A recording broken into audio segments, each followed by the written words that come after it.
Assalamualaikum warahmatullahi wabarakatuh. Selamat berjumpa dengan saya Rosid. Di sini saya akan menjelaskan tentang pelajaran bahasa Sunda. Mungkin untuk anak-anak sekolah baru belum begitu mengenal tentang bahasa Sunda. Mungkin Bapak Ibu boleh membantu anaknya dalam mempelajari bahasa Sunda. Dalam bahasa Sunda, di situ ada beberapa kata yang harus kalian atau teman-teman pahami. Satu, yaitu contohnya di sini ada huruf e, dan e. E berarti di sini ada kutipnya. Contohnya di sini di sini atau di sini. Contohnya di sini bebek. Dalam bahasa Sunda yaitu kalau kata ada bebek berarti dia ada kutipnya di sini bebek. Kalau misalkan kalau bebek dalam tidak ada kutipnya dibacanya bebek berarti bukan bebek. Kalau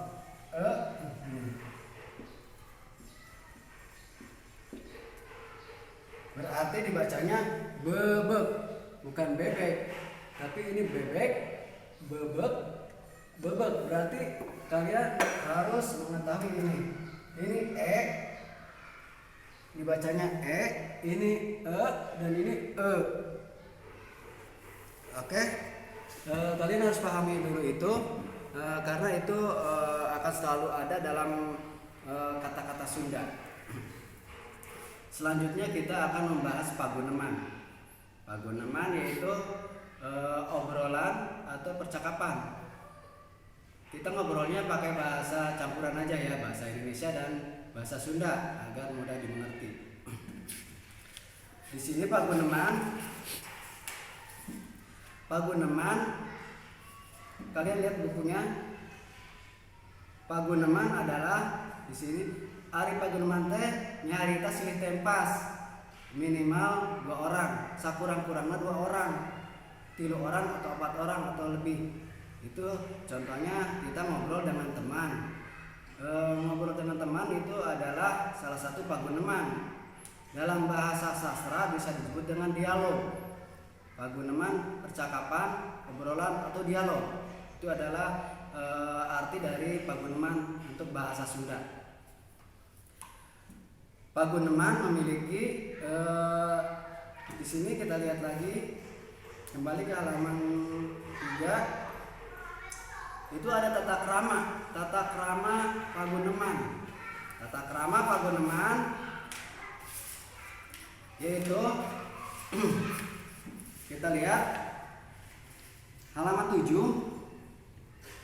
Waktu paguneman orang temenan motong, berarti dalam waktu percakapan kita tidak boleh memotong pembicaraan. Waktu paguneman orang temenan motong caritaan batur. Nu kadua, dina waktu ditanya orang kudu ngomong jelas atau kudu ngajawab jelas. Jeung ngomongna ulah ngalantur. Kudu jelas anu ditanya jeung anu dijawabna. Nu katilu, orang kudu ngawasa jejer paguneman nu digunakeun. Jadi orang kudu kita harus menguasai apa yang kita bicarakan. Kita misalkan membahas tentang layangan. Kalau bicara layangan, jangan langsung ke topik yang lain. Nu kaopat, Bandungan sing regep lamun diajak ngomong ke batur. Jadi kalau lagi berbicara diajak ngobrol sama orang, kita harus mendengarkan dengan jelas. Jangan suka memotong. Nomor 4, ulah nyinggung perasaan nu keur diajak paguneman. Jadi kita jangan menyinggung dalam sedang mengerjakan paguneman atau dalam obrolan kita nggak boleh menyinggung orang yang diajak ngobrolnya, nanti kesannya tidak baik. Nah, yang selanjutnya sora kudu jelas jeung jentre, berarti maksudnya suara kalau ngobrol itu harus jelas agar mudah dimengerti dengan lawan bicara. Yang keempat, ulah ninggalkeun jalma anu keur diajak paguneman. Kalau lagi berbicara jangan langsung kita tinggalin, orang lagi bicara kita tinggalin, itu tidak baik. Tidak bagus dalam tata krama. Tata krama itu termasuk ke dalam sopan santun atau etika dalam berbicara atau dalam paguneman.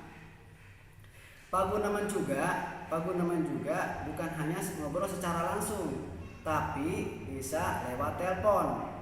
Di situ juga misalkan kita ada nelpon, bagaimana kita harus menerima dan menjawab telepon dari orang yang menelpon kita atau dari orang yang akan menelpon saudara kita, dan kita mengangkatnya dan bagaimana cara untuk menjawabnya. Di situ ada tata kramanya. Jadi ke halaman 8, tata krama nelpon. Tata krama nelpon, lamun nelpon ka batur kudu apal waktu. Misalkan kita mau nelpon orang harus kenal waktu, jangan di tengah malam atau jam 12 malam, jam 1 malam jangan nelpon. Itu berarti kita tandanya tidak mengenal waktu. Nu kadua, lamun nelpon ka saluhureun gunakan bahasa hormat. Jadi kalau misalkan kita nelpon sama orang yang di atas kita atau umurnya di atas kita, contohnya orang tua atau orang dewasa, bagaimana kita untuk menggunakan bahasa lemes. Jadi urang teh lamun ngobrol jeung saluhureun teh kudu menggunakan bahasa lemes. Terus ucapkeun salam. Terus tanyakan jalaman luar di telepon atau dituju bade ka saha, sareng saha, eta kudu ditanyakeun supaya jelas. Terus ulah langsung ngomong bisi salah mencet nomor telepon. Jadi kita harus waspada bagaimana kita harus telepon, jangan asal pencet nomor telepon, nanti takutnya salah sambung orang atau terputus dalam suatu obrolan. Terus lamun geus yakin nomor telepon dituju, kakara nepikeun maksud telepon. Jadi kalau misalkan kita sudah menuju telepon atau telepon yang dituju, kita harus menyampaikan apa yang akan kita bicarakan. Terus selanjutnya, lamun narima nelpon lain jelema anu dituju, tanyakeun heula keur nyarita jeung saha. Jadi maksudnya kalau kita nelpon bukan sama orang yang akan dituju, tanya dulu itu siapa, nanti bisa titipkan pesan. Kalau misalkan tidak bisa, ya mungkin lain kali kita telepon kembali. Terus selanjutnya nyarita dina telepon sawajarna atau saperluna. Jadi kalau berbicara di telepon kita berbicara sewajarnya dan seperlunya. Jangan sampai kita nelpon nggak jelas, ngobrol panjang semaunya, tidak boleh begitu. Di situ ada tata krama dan etika bagaimana tata krama dalam menelpon. Mungkin itu tata krama dalam menelpon. Terus selanjutnya mengenai bahasa terbagi 3, yaitu bahasa kasar,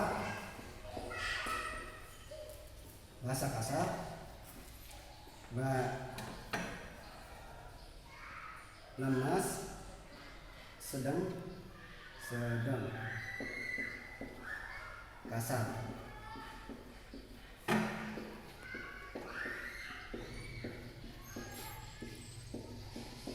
Jadi bahasa terbagi 3. Bahasa kasar, bahasa sedang, bukan bahasa kasar.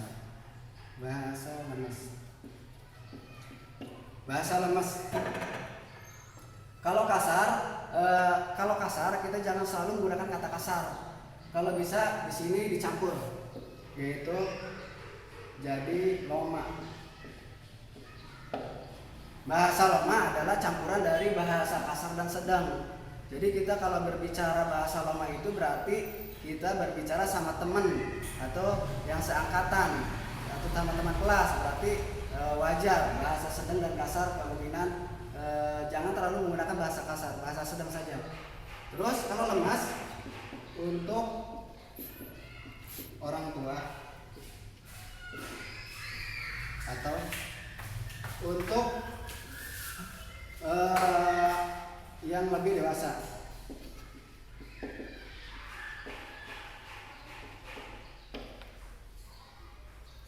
Jadi kalau berbicara sama orang tua atau yang lebih dewasa, kita harus menggunakan bahasa lemas. Dalam percakapan, dalam obrolan, dalam pagunuman, dalam hal menelpon, itu kita harus menggunakan bahasa lemas. Jangan sampai menggunakan bahasa kasar, yaitu loma. Itu etikanya kurang bagus. Ya, kalian harus menguasai ini kata e dan terus dalam bahasa itu ada terbagi 3. Satu bahasa kasar, bahasa sedang, dan bahasa lemas. Jadi penggunaannya di sini bahasa lemas untuk orang tua atau yang lebih dewasa. Kalau bahasa lama untuk seangkatan ya, atau teman. Itu menggunakan bahasa loma boleh.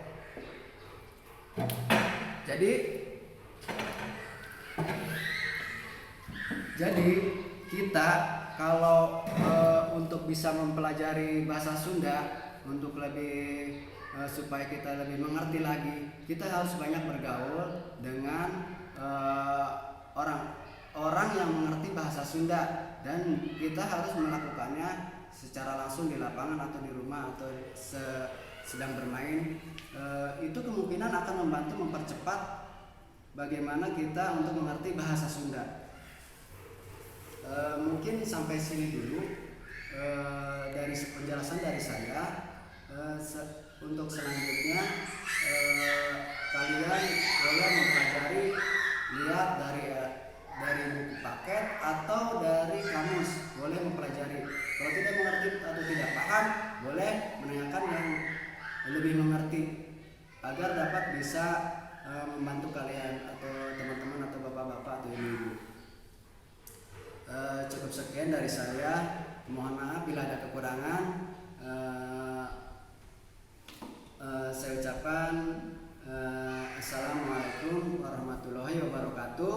Jangan lupa subscribe sebelum menonton video saya. Terima kasih.